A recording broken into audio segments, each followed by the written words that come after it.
نسبت طے کرنا منگنی یہ نکاح سے پہلے ایک مرحلہ ہے۔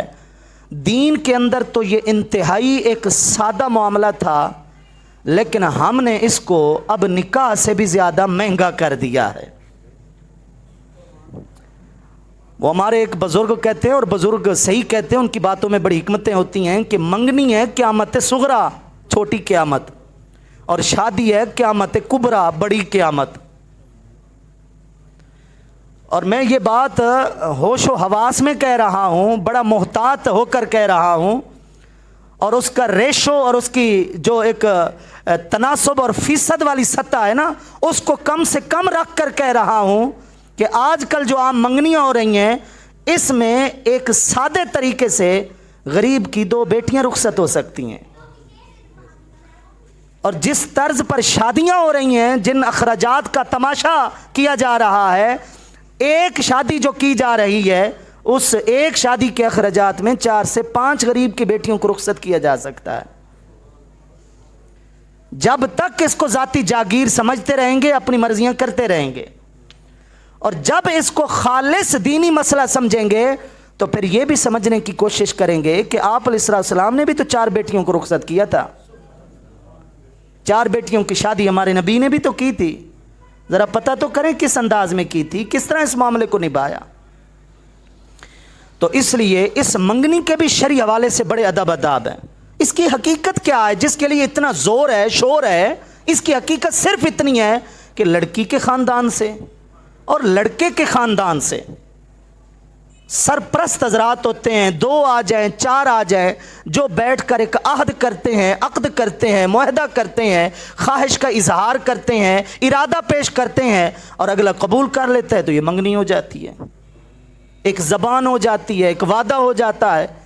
اس کی یہی کچھ حقیقت ہے۔ زیادہ سے زیادہ یہ ہوتا ہے کہ حق مہر ہے یا دیگر معاملات ہیں، تھوڑے بہت چلو وہ طے کر لیتا ہے بندہ، لیکن اس کے لیے ہنگامہ برپا کرنے کی کیا ضرورت ہے؟ برادری میں اپنی ناک کو اونچی رکھنے کے لیے، اور جناب لوگوں کو، محلے والوں کو، پڑوسیوں کو بتانے کے لیے، دیکھو ہم نے کہا تھا نا کہ ہم رشتہ لے کر رہیں گے، لے کر دکھا دیا نا تم لوگوں کو، اس کے لیے یہ سب کچھ ہو رہا ہے جس کی شریعت کے اندر کوئی حیثیت نہیں ہے۔ شریعت کے اندر منگنی یہی ایک ارادہ ہے، عقد سمجھیں، معاہدہ سمجھیں، 2 مسلمان بھائیوں کی آپس میں زبان سمجھیں۔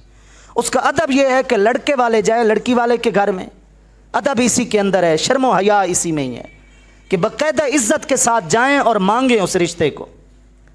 لیکن اس کے ساتھ ساتھ ایک شریعت کی اہم بات سمجھنے کی کوشش کریں کہ اگر لڑکی والوں کو بھی کوئی رشتہ پسند آ جاتا ہے، کوئی لڑکا پسند آ جاتا ہے، اگر وہ بھی پہل کرتے ہیں، یہ کوئی نعوذ باللہ بے شرمی بے حیائی نہیں ہے جو ہمارے ہاں سمجھی جاتی ہے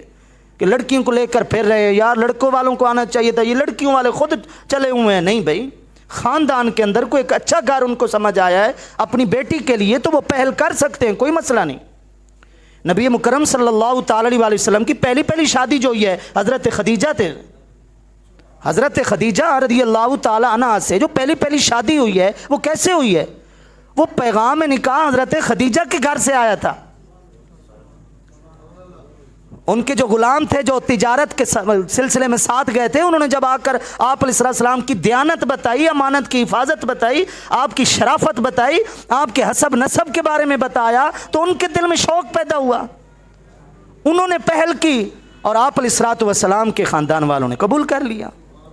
پہل کی جا سکتی ہے۔ بخاری شریف کی روایت کے مطابق حضرت عمر فاروق رضی اللہ تعالیٰ عنہ نے اپنی بیٹی حضرت حفصہ رضی اللہ تعالیٰ عنہ کے لیے حضرت ابوبکر صدیق سے بھی درخواست کی تھی کہ میں چاہتا ہوں میری بیٹی کا نکاح آپ سے ہو جائے۔ اب دیکھیں بیٹی والا کہہ رہا ہے نا،